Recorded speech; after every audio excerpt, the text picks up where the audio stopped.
Ito na ako sa Kind's Home. Tumitingin ng rosemary. Pag binili ko naman to, ito na lang kaya. Sengko hagin. Para pipitasin ko na lang. Pag ito naman binili ko, ang tagal pa. Bago lumaki. O, diba? Ito na lang. Ito na lang. Rosemary. Mahal pala. Oh my God. Bitbitin ko na lang ito.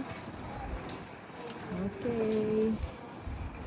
Meron na akong herbal sa kamay at sa buhok pala. Sa buhok. Sa akin treatment. Ganda pala ng bunga nito. Yung flower niya. Okay. Out na ko.